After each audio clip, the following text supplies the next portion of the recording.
하나님은 이스라엘 백성들을 선택해서 이스라엘 백성들을 통하여 영광을 받으시고 이스라엘 백성들의 행복해하는 모습을 보면서 행복해 하시는 분이십니다. 그런데 만약에 하나님의 백성들이 행복이 아닌 불행의 길로 걸어가고 있다면 하나님이 그걸 그냥 두고 보시지 않겠죠. 그래서 하나님께서는 하나님의 종들을 통해서 바른 길을 제시하십니다. 그리고 그 길을 따라오도록 말씀하시죠. 그런데 백성들이 그 말씀에 불순종하게 되면, 말을 듣지 않게 되면 어쩔 수 없이 매를 드십니다. 매를 때려서라도 올바른 길로 걸어가도록 인도하시죠. 하나님께서는 이스라엘 백성들을 그렇게 사랑하셨습니다. 이것과 우리 부모님들이 자녀를 사랑하는 것과 많이 흡사해요. 부모님은 자녀들을 통하여 기쁨을 얻고 영광을 얻는 존재들입니다. 부모는 자기 자신을 통해서 얻는 기쁨보다는 자식을 통하여 얻는 기쁨이 거의 전부라고 해도 과언이 아니에요. 그런데 의외로 자식들은 부모님을 통해서 기쁨을 얻으려고 하지를 않습니다. 다시요. 부모는 자식을 통해서 기쁨을 얻는 것이 행복이에요. 근데 자식은 부모님을 통해서 기쁨을 얻는 것이 행복이 아닙니다. 이게 문제예요. 하나님은 하나님의 피조하신 백성들을 통해서 기쁨을 얻으려고 하세요. 근데 백성은 하나님을 통해서 기쁨을 얻으려고 하질 않아요. 이래서 문제가 생기는 거예요. 자식들이 부모님을 통해서 기쁨을 얻으려고만 한다면 부모님과 자식들 간의 서로 사랑이라는 것이 성립이 되겠죠. 그러면 아무 문제가 없을 거예요. 부모님을 기쁘게 하기 위해서 살고 부모는 자녀를 기쁘게 하기 위해서 살면 모두가 행복하겠지만 사랑이 쌍방향으로 흐르지 않고 한 방향으로만 흐릅니다. 그래서 하나님은 백성들을 엄청 사랑하시는데 백성들은 하나님을 사랑하지 않고 다른 것을 사랑합니다. 이스라엘 백성들 같은 경우는 우상을 섬겼습니다. 다른 나라 백성들이 섬기는 신을 섬겼습니다. 그래서 하나님의 사랑이 일방적으로 흘러가게 되고 돌아오질 않는 거예요. 그러면 하나님께서는 그것을 그냥 내버려 둘 수가 없죠. 하나님이 사랑을 받고 싶어서라기보다도 이스라엘 백성들이 하나님을 사랑하는 것이 진정한 행복인데 그걸 모르고 어리석게도 다른 것을 사랑하게 되기 때문에 그것을 깨우쳐 주기 위해서 선지자를 보내기도 하시고 선지자를 보냈는데도 말귀를 못 알아들으면 주변에 있는 악한 자들을 일으켜서 전쟁을 통해서 깨닫게 하시는 방법을 쓰셔서 결국은 하나님께로 돌아오게 합니다. 거기에 참 행복이 있거든요. 부모님이 자녀를 엄청 사랑합니다. 그런데 자녀들은 그 사랑 받은 대로 부모님에게 그 사랑 돌려주지 않고 다른 것을 사랑합니다. 다른 데 마음을 빼앗겨요. 그러다 그 자녀들이 다시 어른이 되어서 부모가 됩니다. 그런 그 부모들은 자신의 부모에게 사랑을 되돌려 드리는 그 마음을 가지고 이제 제자리로 돌아오려고 하는데 부모님이 안 계셔요. 돌아가셨어요. 그래서 그 사랑을 돌려드리지 못한 마음에 한이 있어요. 그걸 다시 자녀들한테 또 품습니다.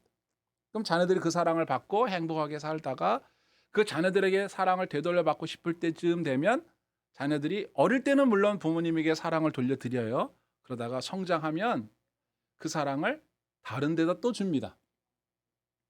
그러다가 부모님이 나를 이렇게 키우셨는데 나를 이렇게 사랑하셨는데 내가 부모가 되고 보니까 이제서야 그걸 깨달았어. 부모님에게 다시 사랑을 돌려드리려고 하니까 부모님은 이미 세상을 떠나고 안 계셔.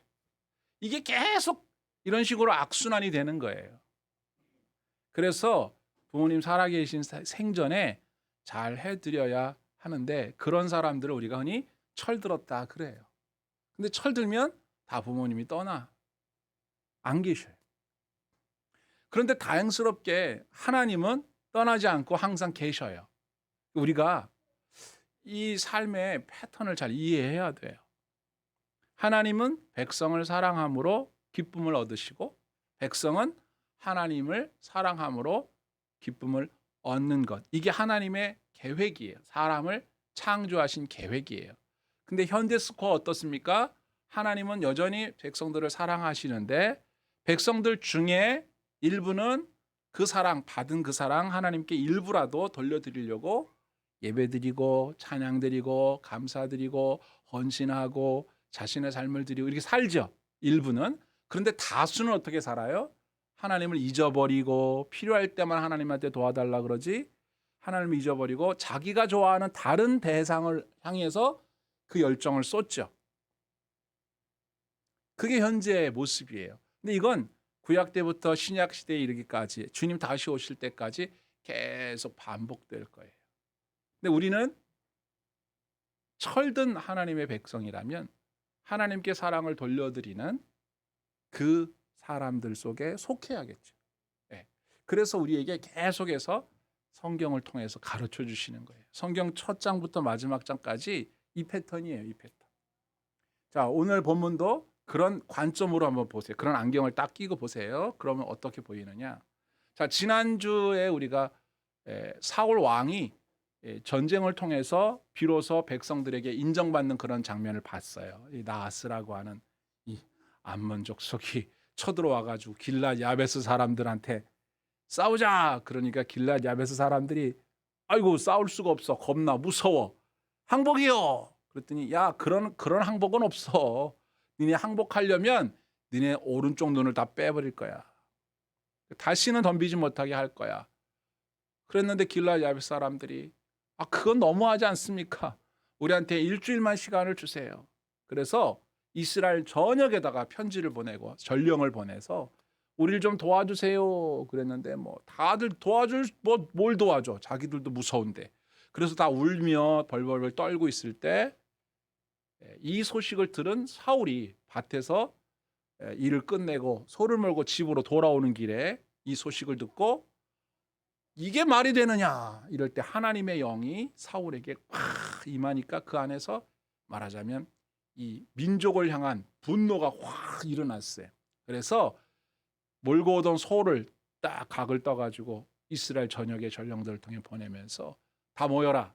나와 사무엘을 위하여 싸우러 나오지 않는 자들의 걔는 니들의 소들이 이렇게 토막 날 것이다 하고 딱 얘기하니까 하나님께서 백성들의 마음에 두려움을 확 불어넣어 주셔서 백성들이 하나같이 모였다. 그 모인 숫자가 이스라엘이 30만이요 유다가 3만이었다. 33만의 병사가 모여서 1대대, 2대대, 3대대로 나눠서 새벽녘에 나하스를 공격했는데 점심때쯤 정오가 되기 전에 전쟁이 끝나고 대승리를 거두게 됐다. 백성들이 역시 사울이 대단하구나. 우리의 왕을 제대로 뽑았구나. 그래서 기뻐하면서 길갈로 가서 하나님께 화목제를 드리고 거기에서 축제를 벌였다. 잔치를 했다. 그랬단 말이에요. 자, 사무엘은 이 장면을 이렇게 보면서 이제 때가 됐구나.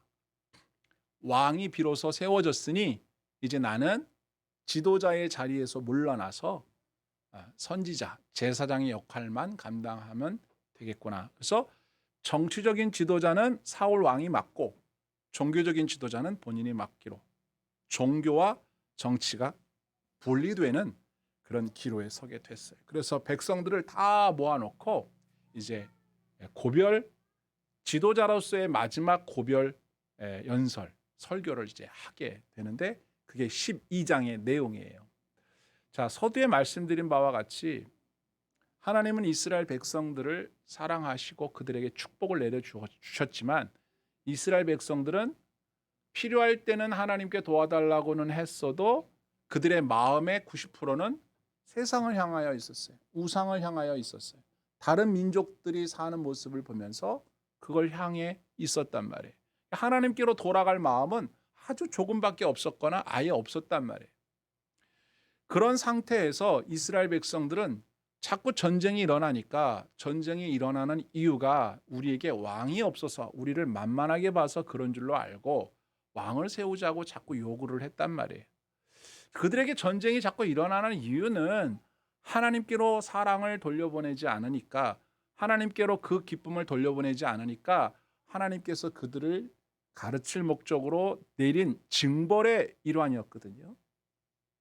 전쟁이 왜 일어나는지를 모르고 하나님께서 자신들을 돌아오라고 채찍질하시는 것을 이해하지 못하고 왕이 없어서 그런 줄 아는 거예요. 엉뚱한 데서 이유를 찾은 거예요. 그래서 왕을 세워달라고 하도 그러니까 하나님은 마음에 들지도 않았고 사무엘도 이건 있을 수 없는 일이라고 했지만 왕을 세워주기로 한 거죠. 여러분 이거 아시겠어요? 하나님은 본인이 왕이에요. 그 내가 왕인데 나 말고 다른 왕을 세워달래. 그걸 어떻게 알았나 했더니 다른 이방 나라들이 그런 식으로 하거든요. 이 비슷해요. 아이들이 어릴 때는 몰라서 그렇긴 하겠으나 자꾸 다른 집 아이들과 자기를 비교하게 되거든요. 그래서 우리 부모님은 다른 집 부모님보다 나를 사랑하는 방식이 많이 다른 것 같아. 그래서 저도 어릴 때 그런 느낌이 있었어요. 우리 어머니가 아닌 저 옆집에 있는 저 아줌마가 우리 엄마면 어떨까? 그런 생각을 해본 적이 있고요. 우리 그 영철이네 아버지가 우리 아버지였으면 좋겠다. 그런 생각을 해본 적이 있어요. 우리 아버지는 별로야. 영철이네 아버지가 훨씬 더 나은 것 같아. 영철이네 아버지가 우리 아버지면 어떨까? 이런 생각을 해본 적이 있다. 그런가 하면 부모님들은 그런 적 없나요? 누구네 집 아들이 우리 아들이었으면 누구네 집 딸이 우리 딸이었으면 그런 생각 해본 적 있을 수도 있죠.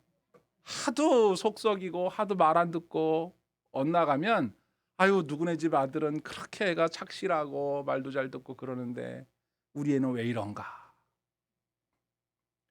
그런 생각을 할 수 있단 말이에요. 그거와 비슷해요. 이스라엘 백성들이 하나님은 마음에 안 들어. 하나님이 나를 인도하시는 방식이 마음에 안 들어서 다른 하나님이 있었으면 좋겠다. 그래서 사람들이 자꾸 이방, 우상을 섬기는 거예요. 그게 마음에 들거든요. 하나님의 방식은 싫고 이방 신들이 하는 방식이 마음에 들어. 그래서 우상을 숭배하는 거예요. 너무 비슷해요. 부모님이 다른 부모님이었으면 좋겠고 다른 뭐 이런 경우는 있지 않습니까? 우리 남편이 아니라 저 집 남자가 내 남편이었으면 좋겠다. 그런 적 있었을지 몰라요. 또는 남자들 입장에서는 이 사람 말고 저 여자가 내 아내였으면 좋겠다. 이런 생각을 해본 적도 있을 거예요. 그러면 사람들은 내게 이렇게 주어져 있는 내 하나님, 내 부모님, 내 아내, 내 남편, 내 자식보다 다른 쪽으로 자꾸만 애정이 흘러가도록 우리 마음속에 역사하고 있는 존재가 있다는 사실을 전혀 눈치를 못 채고 그게 자연스러운 감정인 줄 알아요. 자연스러운 마음인 줄 알아요. 그래서 바람도 나고 그래서 딴살림도 차리고 그래서 불륜도 나고 그러는 거거든요. 드라마를 봐도 그런 걸 가지고 만든 드라마가 많잖아요. 근데 이 패턴은 성경에 나와 있는 것과 너무 닮아 있어요. 그래서 하나님은 이스라엘 백성이 우상을 섬기는 것을 외도하는 것이라고 표현을 하셨죠. 그래서 호세아 선지자를 통해서 하나님이 남편이고 백성들이 아내예요. 그래서 이 아내가 다른 남편과 만났다. 음행을 저질렀다. 그래서 우상 숭배를 음행으로 표현을 했거든요. 이게 너무 패턴이 비슷해요. 여러분 탕자의 비유 이야기 아시죠? 둘째 아들이 아버지한테 어느 날 그럽니다. 아버지, 나한테 넘어올 유산이 있을 텐데 그걸 지금 좀 주십시오. 원래 아버지 돌아가시면 아들들한테 나눠주는 게 유산인데 살아있는 아버지한테 내 몫의 유산을 달라는 거예요. 그거 들고 나가겠다는 거죠. 아버지 입장에서 생각하면 얼마나 기가 막힙니까? 유산 받아서 독립하겠다는 거예요. 그냥 독립하겠다고 하는 것도 서운한데, 같이 안 살고 따로 나가 살겠다는 것도 서운한데 아버지 유산 달라고 나가 살겠다고. 그렇게 되면 아버지 입장에서 볼 때 그 아들의 앞으로 펼쳐질 인생이 뻔하거든요. 우리 학생들, 우리 소은이 나이쯤 되면 그런 생각 한 번쯤 해봤을 수도 있어요. 예. 또 이제 종혁이나 가온이나 성린이 나이가 되면 할 수도 있죠. 이제 12살 되면. 뭔지도 모르는, 아직 말도 안 했는데 거기부터 늘면 어떻게? 내가 힘이 없어서 그렇지 힘만 있으면 집 나가서 나 혼자 살았으면 좋겠다. 그런 생각 해본 적 없어요?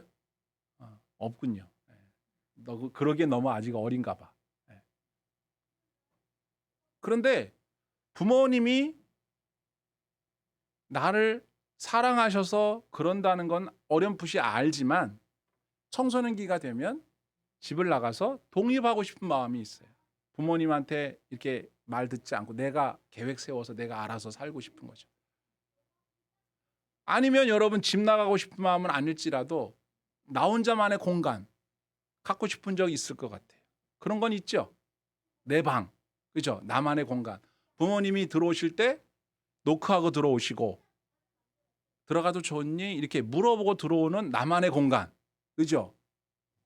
꼭 노크는 안 하시더라도 나 혼자서 뭐 방도 꾸미기도 하고 내가 알아서 책상 배치도 하고 내가 원하는 곳에다가 장난감도 배치도 하고 내가 원하는 스타일로 하고 싶은 그런 마음도 가질 수 있어요. 그러니까 부모님이 나를 사랑하지 않아서가 아니라 내 에너지가 부모님께로 올라가는 것보다는 다른 방향으로 자꾸 흘러가려고 하는 성향을 갖는 것이 있는데 그게 자꾸 독립하려고 하는 마음이에요. 근데 사람이 하나님께로부터 자꾸 독립하려고 하는 마음을 갖는 것과 자녀들이 부모님으로부터 자꾸 독립하려고 하는 마음을 갖는 것이 패턴이 비슷하다고요. 이스라엘 백성이 왕을 원하는 이유가 바로 그런 거예요. 하나님의 율법과 하나님이 제사장을 통하여 선지자를 통하여 말씀하시는 그런 패턴 말고 이방 사람들이 사는 방식대로 그런 방식대로 살면 더 나을 것 같은 거야. 그렇게 하고 싶어요. 그래서 요구한 게 왕이었는데 그 왕을 요구할 때에 생뚱맞게 그 말을 꺼낸 게 아니라 적당한 기회가 있었는데 그게 바로 사무엘이 나이가 많아 늙었고 그의 아들들이 사사로서 재판의 역할을 감당할 때 재물, 뇌물을 받고 판결을 굽게 하는 사건이 일어나는 것이 마치 울고 싶은데 누가 뺨을 때려준 결과가 된 거예요. 울고 싶은데 울 수가 없어. 근데 막상 울고 싶었는데 뺨을 딱 때려줬네. 그래가지고 이때다 싶어서 울은 거예요. 그래서 표면적인 이유로는 사무엘이 늙었고 그의 아들들이 역할을 감당하지 못하니까 우리도 왕이 필요하다. 아니 이런 상황에서 외세가 침략이라도 한다면 우리를 어떡하느냐 해서 왕을 세워달라고 요구를 했지만 내면적인 요구는 뭐냐면 표면적인 이유는 그거지만 내면적인 이유는 이렇게 사는 방식이 싫은 거예요. 하나님의 간섭 속에 사는 방식이 싫은 거예요. 그래서 새로운 방식, 이방 사람들의 방식으로 살아가는 것이 좋아 보였어요. 그렇게 해보고 싶었던 거죠. 저는 고등학교 때 이전에는 신앙생활을 그냥 뭐 생각나면 교회 가고 생각 안 나면 안 가고 이렇게 지내다가 고등학교 때부터는 거의 한 번도 곁길로 가본 적이 없어요. 그런데 어느 때는 그런 생각도 해봤어요. 야, 주일날 되면 교회 안 가고 어디 놀러 가서 하루 종일 내가 가고 싶은 대로 돌아다니고 그렇게 살면 어떨까, 삶이. 특히 교역자의 생활을 하면서 새벽부터 교회 가서 저녁까지 성가대 연습 다 끝나고 돌아오면 11시쯤 돼서 돌아오거든요. 진짜 새벽 별 보고 나갔다가 한밤중에 별 보고 들어오는 일이 뭐 거의 한 20년을 그렇게 사는 거예요. 교회가 작든 크든 부교육자의 생활이 그렇거든요. 그렇게 살면서 1년에 한 번 휴가를 주는데 휴가를 줄 때에 나도 다른 교회 가서 성도로 한번 앉아서 예배를 드려봤으면 좋겠다. 아니면 주일날에도 예배 안 드리고 중학교 때처럼 초등학교 때처럼 막 그냥 지내봤으면 좋겠다. 그런 생각도 해봐. 그러면 어떨까 기분이. 너무 이렇게 오래 살아봤으니까. 그래서 한 번쯤 일탈을 해봤으면 하는 생각을 가져봤거든요. 근데 그걸 해볼 수 있는 기회가 군대 생활할 때 왔어요. 군대에서는 그게 마음대로 안 되니까. 그래서 군대에 있을 때에 쫄병 때는 다 교회를 보내주니까, 쫄병 때 혹시 탈영이나 할까봐 교회를 무조건 가게 하니까, 근데 고참이 되고 나니까 교회를 안 가려고 마음 먹으면 안 갈 수 있겠더라고요. 그랬는데 교회를 한번 안 가봤어요. 몇 주를 안 가봤어요. 이상하더라고. 이상해. 너무 이상해. 쫄병 때는 억지로 보내서 갔고, 일병 달고 이럴 때는 부대에서 할 일이 많아서 교회 못 가게 하는데 매 맞아 가면서 갔고, 고참 때는 안 갈 수 있었지만 안 갈 수 없어서 갔어요. 이런 것처럼 한 번쯤 일탈해보고 싶은 생각을 갖는다고요. 그런 마음이 똑같은 거예요. 이스라엘 백성들이 왕을 요구할 때 하나님이 왜 허락해 줬냐? 앞서 말씀드린 대로 둘째 아들이 아버지한테 유산을 달라고 해서 나갈 때 아들이 유산 받아서 나가면 어떻게 될지 뻔해 보이죠, 아버지는. 그리고 언젠가 돌아올 걸 알기 때문에 아버지는 속상하지만 유산을 챙겨서 보내서 내보냅니다. 그게 좋아서 보낸 게 아니거든요. 원치 않지만 마음도 아프고 속도 상하지만 그렇게 원하니까 가 나가봐라 그래. 그래서 아들을 내보냈더니 유산 가지고 나가서 흥청망청 다 쓰고 거지꼴이 돼가지고 돌아오잖아요.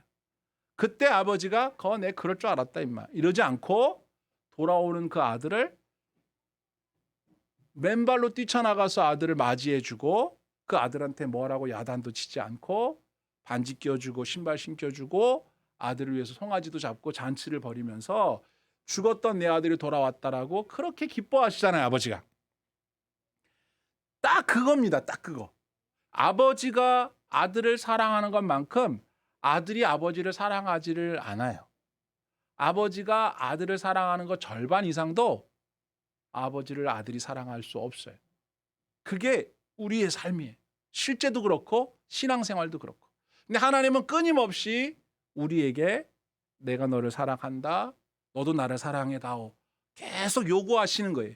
그래서 성경을 딱 요약하면 두 가지로 설명하잖아요. 하나님을 사랑하고 이웃을 사랑해라.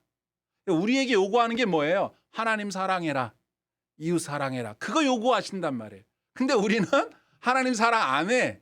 이웃 사랑은 좀 하는 것 같은데 하나님 사랑은 안 해. 그러니까 이웃 사랑하는 것도 결국은 이웃 사랑하길 내 몸처럼 사랑하라고 했는데 이웃 사랑하는 것도 계산적이고 이웃 사랑하는 것도 자기의 유익이나 자기 명예를 위해서 하는 척 할 뿐이지 진정으로 하나님이 기대하는 것만큼 이웃 사랑이 안 돼요. 결국 자기 자신을 사랑하는 것에서 그쳐요. 그걸 하나님이 안타까워한다고요. 그래서 하나님은 오늘도 우리에게 계속해서 가르쳐 주시고 말씀하시는 것이 뭐냐? 내가 너를 사랑하고 너도 나를 사랑하는 이렇게 쌍방이 서로 사랑이 소통되어지는 삶을 살아가도록 해보자꾸나. 그러기 위해서 너희들이 조심해야 할 것들이 있는데 바로 그것이 하나님께 받은 사랑 하나님께 돌려보내지 않고 엉뚱한 대로 흘려보내는 일이 내 삶에 계속되지 않도록 방치하지 않도록 하라고 말씀하시는 거예요. 근데 그것의 대표적인 게 바로 이스라엘 백성이 왕을 세워달라고 요구한 일이었고 하나님은 그게 너무 섭섭하고 마음이 아팠지만 둘째 아들이 나가는 걸 막지 않은 아버지처럼 보내줬다 그 말이에요. 왕을 세워줬다 그 말이에요. 그러면 이제 아버지 되시는 하나님이 이제 한번 니들 큰 거 한번 다쳐봐라 이렇게 내버려둘 수는 없잖아요. 그래서 사무엘을 통해서 하나님께서 이스라엘 백성들에게 이왕지사 왕은 세웠으니 너희들이 꼭 기억해야 할 것 몇 가지를 말해주마 라고 사무엘을 통해서 당부하는 내용이 12장의 내용이다 그 말이에요. 그래서 첫 번째가 뭐냐? 사무엘은 이제까지 사역을 감당하면서 그 아들들처럼 절대로 곁길로 나간 적이 없습니다. 그래서 이스라엘 백성들한테 확고하게 다짐을 받는 거예요. 너희들이 왕을 세워달라고 요구한 것은 나나 내 아들의 문제 때문이라고 표면적으로 말하지만 그건 아니라는 건 확실히 하고 넘어가자. 그걸 사울이 있는 앞에서, 왕 앞에서 확실히 하고 넘어가기로 이야기를 꺼내는데 그게 1절부터 5절입니다. 한번 봅시다. 빠르게 읽어보세요.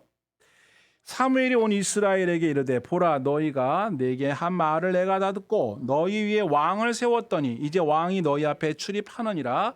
보라 나는 늙어 머리가 휘어졌고 내 아들들도 너희와 함께 있느니라.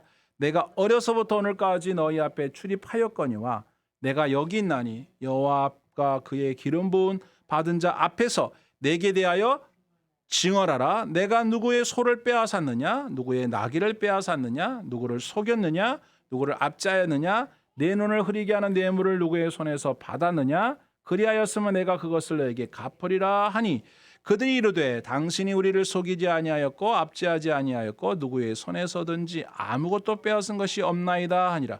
사무엘이 백성에게 이르되 너희가 내 손에서 아무것도 찾아낸 것이 없음을 여호와께서 너희에 대하여 증언하시며 그의 기름 부음 받은 자도 오늘 증언하느니라 하니 그들이 이르되 그가 증언하시나이다 하니라. 자, 먼저 이 얘기를 하면서 너희들이 왕 세워달라고 한 것이 나와 내 아들들 때문이라고는 했지만 나는 이제까지 하나님 앞과 여기 왕 사울 왕 앞에서 너희들 앞에서 떳떳하게 말하지만 나는 절대 그런 적이 없다. 어때? 맞아 안 맞아? 백성들이 맞습니다. 근데 니들 왕을 왜 요구하는 거야 도대체? 니네들 왕을 요구한 것은 정말 잘못한 거야. 하나님이 들어주긴 했지만. 그래서 내가 너희들한테 중요한 얘기를 몇 가지 할 텐데 잘 들어라 하면서 이스라엘의 역사를 아주 간략하게 얘기해 주는 것이 6절부터인데 미리 안경을 끼고 보아야 할 것은 이겁니다. 너희들이 왕을 요구한 것이 잘못된 이유가 무엇인지에 대해서 두 번째로 할 얘기는 바로 이거다. 왕을 요구할 때 왕이 없어서 우리가 만만하니까 외세가 침략한 거라고 생각해서 왕을 세우면 외세가 침략하지 않을 거라고 생각하지만 왕이 있거나 없거나 너희들이 이런 죄를 짓는다면 하나님은 또다시 외세의 침략을 통하여 너희들을 혼낼 거라는 걸 잊지 말아라. 그거예요. 자, 6절부터 사무엘이 백성에게 이르되 모세와 아론을 세우시며 너희 조상들을 애굽 땅에서 인도해 내신 이는 여호와시니 그런즉 가만히 서 있으라. 여호와께서 너희와 너희 조상들에게 행하신 모든 공의로운 일에 대하여 내가 여호와 앞에서 너희와 담론하리라. 야곱이 애굽에 들어간 후 너희 조상들이 여호와께 부르짖음에 여호와께서 모세와 아론을 보내사 그 두 사람으로 너희 조상들을 애굽에서 인도하여 내어 이곳에 살게 하셨으나 그들이 그들의 하나님 여호와를 잊은지라. 여호와께서 그들을 하솔 군사령관 시스라의 손과 블레셋 사람들의 손과 모압 왕의 손에 넘기셨더니 그들이 저희를 치매 백성이 여호와께 부르짖어 이르되 우리가 여호와를 버리고 바알들과 아스타롯을 섬김으로 범죄하였나이다. 그러하오나 이제 우리를 원수들의 손에서 건져내소서. 그리하시면 우리가 주를 섬기겠나이다 하매 여호와께서 여룹바알과 베단과 입다와 나 사무엘을 보내사 너희를 너희 사방 원수의 손에서 건져내사 너희에게 안전하게 살게 하셨거늘 너희가 암몬 자손의 왕 나하스가 너희를 치러옴을 보고 너희의 하나님 여호와께서는 너희의 왕이 되심에도 불구하고 너희가 내게 이르기를 아니라 우리를 다스릴 왕이 있어야겠다 하였도다. 이제 너희가 구한 왕 너희가 택한 왕을 보라. 여호와께서 너희 위에 왕을 세우셨느니라. 아멘. 이거예요. 구약으로부터 지금까지 이르기를 하나님이 너희들을 구원하셔서 이만큼 살게 하셨다. 근데 너희들이 하나님을 잊어버리고 우상을 숭배하니까 하나님 가만 놔두겠냐? 그래서 외세를 들어서 너희들을 치게 했다. 너희들이 그때서 아차 우리가 하나님을 버리고 우상을 섬겨서 이렇게 고난이 왔네요. 죄송합니다. 살려주세요 하니까 하나님이 또 사살 일으켜서 너희를 구원하셨다. 너희들은 또 잘 살다가 또 우상을 숭배하고 하나님을 떠나니까 하나님께서 여러 사사를 통해서 특히 나 사무엘을 통해서 너희들을 구원하지 않았느냐. 그래서 살았다. 근데 이제 와서 너희들이 하나님이 이렇게 우리를 인도해 주셨다는 걸 잊어버리고 왕을 세워달라고 요구를 하니 이게 무슨 말이냐. 이제까지 너희를 구원한 것이 왕이었느냐 하나님이었느냐. 하나님이 아니냐. 이렇게 얘기를 하는 거예요. 근데 우리는 삶에 일어나는 일들을 바르게 분별하는 지혜가 부족해요. 왜 이런 일이 일어났을까? 왜 이런 문제가 생겼을까라고 할 때 자꾸 엉뚱한 데 이유를 둬요. 다른 데 이유를 둔단 말이에요. 그래서 아이들이 예를 들어서 휴대폰 같은 걸 너무 많이 본다. 그러면 그 휴대폰을 많이 보는 이유가 휴대폰 때문입니까? 아니거든요. 휴대폰 때문에 휴대폰을 많이 보는 게 아니에요. 휴대폰을 많이 볼 수밖에 없는 상황이 있어요. 그리고 아이들에게 휴대폰이 주어지게 된 것은 호기심 때문일 수도 있고 문명 때문일 수도 있지만 아이들이 휴대폰을 절제할 수 없도록 만든 무엇인가의 실책이 있는 거예요. 무관심, 방치, 아니면 그거 외에 다른 것에 관심을 두기 어려운 불안한 환경 등등등이 그렇게 만들어서 아이들의 마음이 조금이라도 편한 쪽으로 흘러가다 보니까 휴대폰으로 간 거지, 휴대폰 때문에 휴대폰을 보게 되는 게 아니거든요. 그럼 부모님들은 뭐부터 해요? 그걸 해결할 생각 안 하고 휴대폰을 부셔버린다든지 휴대폰을 집어던진다든지 휴대폰을 끊어버린다든지 이런단 말이에요. 그건 해결 방법이 아니에요. 그럼 휴대폰이 아닌 다른 쪽으로 또 마음이 가겠죠. 근본적인 문제를 해결을 해줘야 된단 말이에요. 휴대폰은 아무 죄가 없어요. 아이들이 친구를 잘못 사귀었다고 그러고 아이들이 어디에 가서 문제를 일으켰다고 하면 자꾸 표면적인 이유만 따져요, 우리들은. 그게 아니라 내면적인 이유가 있거든요. 남편이 퇴근을 빨리 안 하고 늦게 오려고 해. 자꾸만 안 들어오려고 그래. 회사 때문입니까? 회사를 못 다니게 하면 빨리 들어올까요? 회사 때문이 아니에요. 다른 이유가 있는 겁니다. 다른 이유가. 내면적인 이유를 찾아야 되거든요. 근데 우리는 그런 지혜가 부족해요. 그럴 때 우리가 어떻게 해야 되는지 너무나 정답을 잘 알아요. 우리가 하나님을 바라보던 시선을 자꾸 세상을 바라보기 때문이에요. 그래서 우리 주변에 이런저런 일들이 일어나요. 근데 그 일어나는 문제를 해결할 수 있는 능력이 우리에게 없기 때문에 다시 하나님께로 돌아가서 하나님께 의지하고 그분께 기도해서 그분의 도움을 받을 때 문제가 보이고 해답도 보이고 해결할 능력도 공급을 받을 수가 있는 거예요. 그걸 모르니까 표면적으로 나타난 이유만 가지고 계속 그것만 들이다 파는 거죠. 멧돼지들은요, 도토리 이런 거를 먹고 살아요. 다른 거 잡식 동물이긴 하지만. 근데 도토리는 여러분 땅 파면 땅 속에서 나오나요? 도토리는 위에서 떨어지는 거거든요. 나무에서 떨어지는 거예요. 그러면은 주워 먹는데 멧돼지는 이렇게 생각합니다. 땅에 있으니까 이 도토리가 땅 속에서 나온 줄 알아. 땅만 들이다 파. 그래서 코가 이렇게 된 거예요. 하도 파가지고. 이렇게 파가지고 코가 이렇게 됐어. 위에서 떨어진단 말이에요.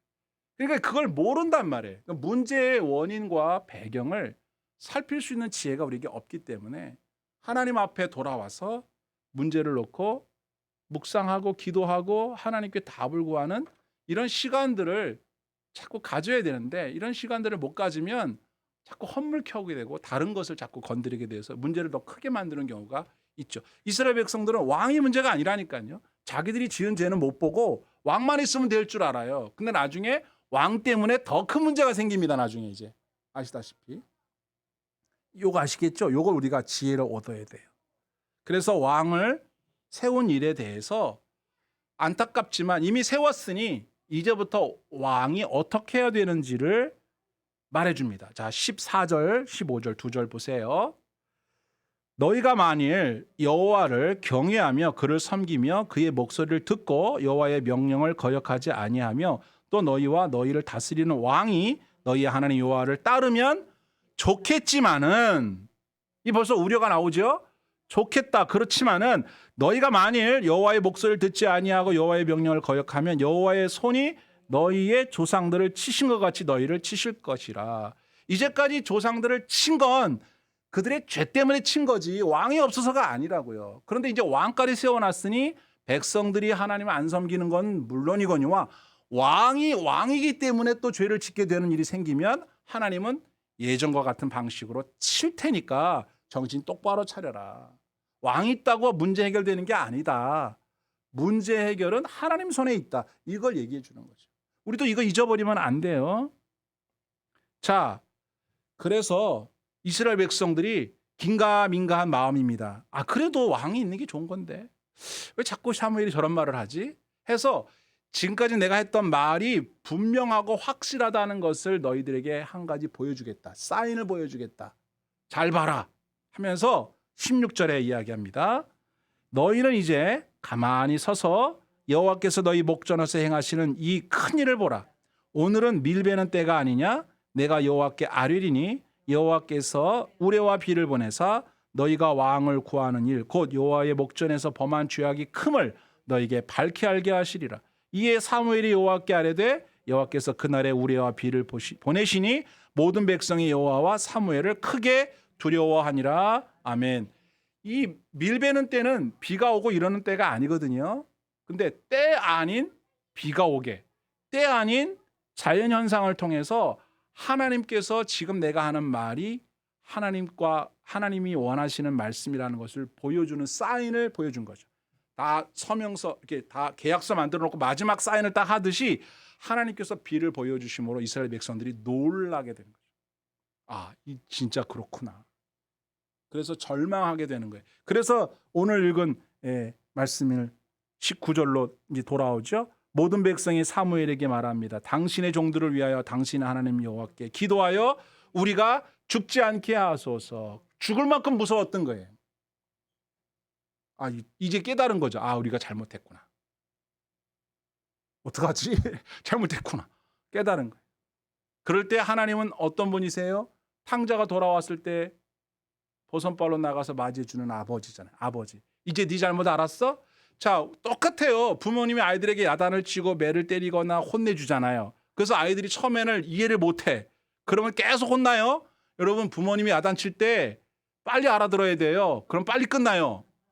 잘못했구나. 죄송해요. 잘못했어요. 다음부터 안 그렇게 용서해 주세요. 이러면 끝날 일을 자기가 뭘 잘못한 일을 모르겠다는 식으로 계속 고개를 갸우뚱이면서 엄마를 쳐다보면 알아들을 때까지 계속됩니다. 못 알아들으면 알아듣기 위해서 촉매제를 쓰죠. 회초리를 든단 말이에요. 처음 맞고서 알아듣는 건 어리석은 거야. 엄마가 눈빛만 딱 보내도 뭔가 잘못됐구나. 빨리 깨달아야 되는데 뭘 잘못한 거지? 빨리 깨닫고 잘못했습니다. 그러면 엄마는 엄마란 말이에요. 아빠는 아빠란 말이에요. 형은 형이란 말이에요. 누나는 누나란 말이에요. 계속 개기면 누나가 동생이 잘못한 걸 깨달을 때까지 계속 뭐라 할 거야. 종효가 알았지?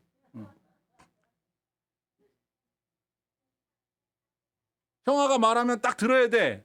시원아 알았어?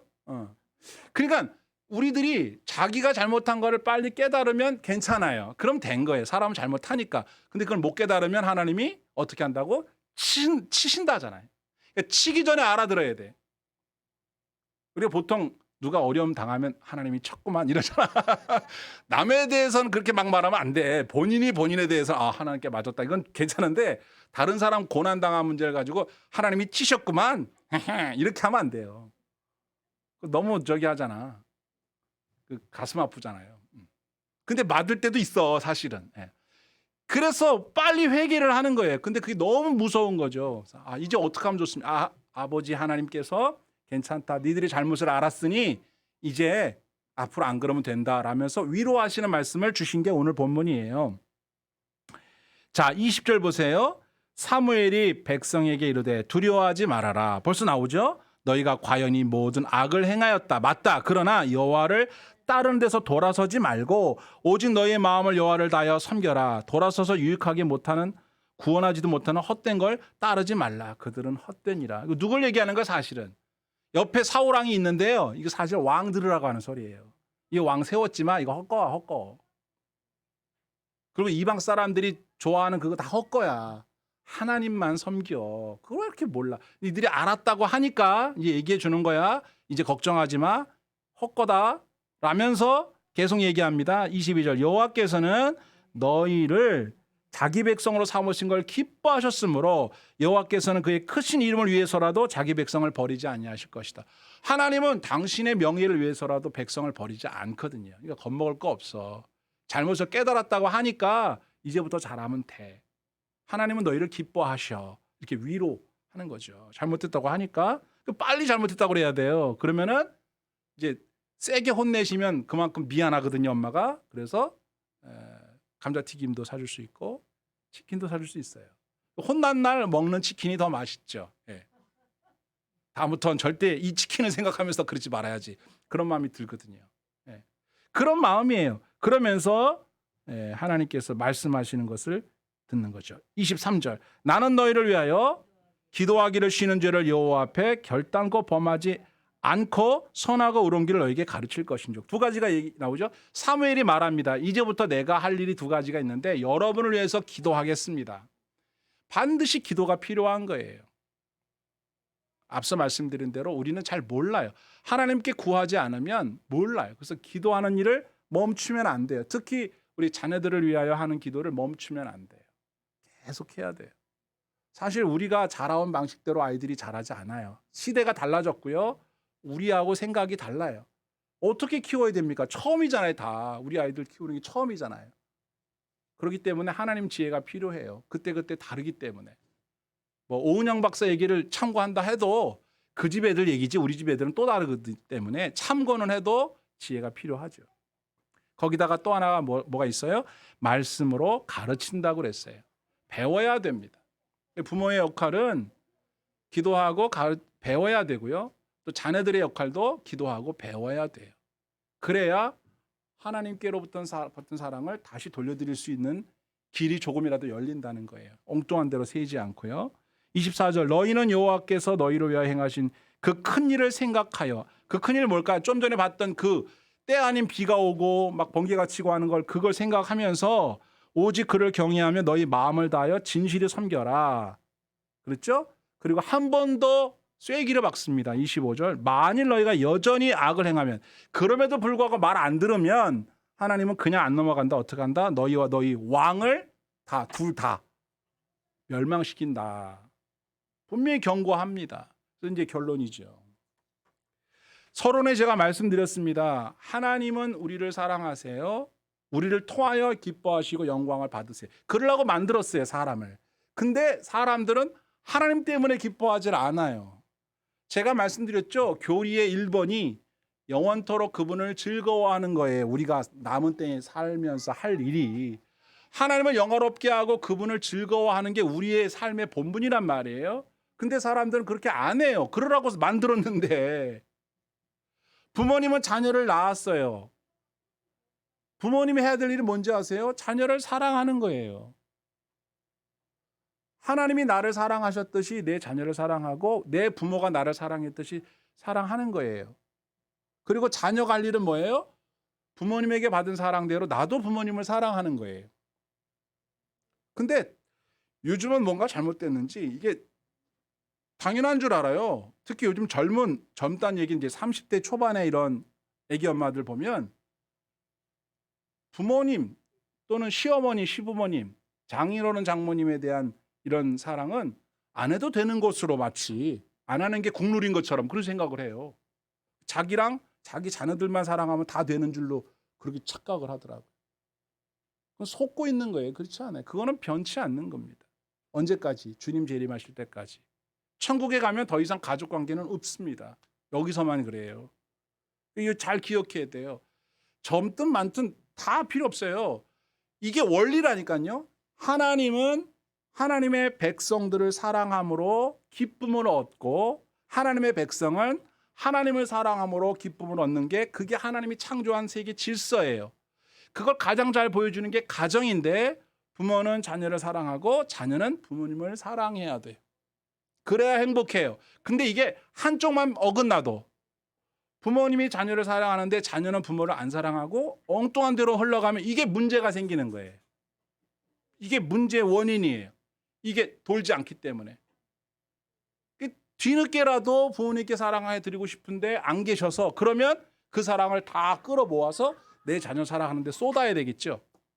그래서 이 자녀가 또 크면 내가 그렇게 했던 것처럼 똑같이 합니다. 또 나한테는 안 돌려주고 밑으로만 사랑하다가 내가 죽고 나면 후회하고 이렇게 또 반복된다고요. 이렇게 되면 안 돼요. 근데 저도 사실 자신 있게 말 못해. 제가 우리 뭐 돌아가신 어머니를 뭐 우리 아버지를 엄청 사랑하고 효도했다. 그건 아닌 것 같아. 내가 뭐 거짓말할 수 없어요. 불효자식 맞아요. 예. 잘못한 거예요. 그건 잘했다고 무슨 변명을 하겠습니까? 그러면 안 돼요. 근데 그러도 되는 줄 알고 그래놓고 나는 내 자식을 내 아들을 엄청 사랑한다고 하고 내 아들이 나한테 그걸 바라고 있단 말이에요. 이거하고 너무 똑같은 거예요. 그래서 이게 해결되지 않잖아요. 그러면 왕을 100명을 세워놔도 계속 이런 문제가 생겨요. 이거 생각을 바로 잡아야 돼요. 사랑의 성순환이 이루어질 수 있도록 해야 돼요. 부모는 하나님이 자녀를 사랑하듯 하나님이 우리를 사랑하듯 우리는 자녀를 사랑하고, 성도는 하나님을 사랑하고 마음을 다하고 뜻을 다하고 성품을 다해 사랑하시듯이 자녀는 부모님을 그렇게 사랑해야 돼요. 결혼을 했든 안 했든 상관없어요.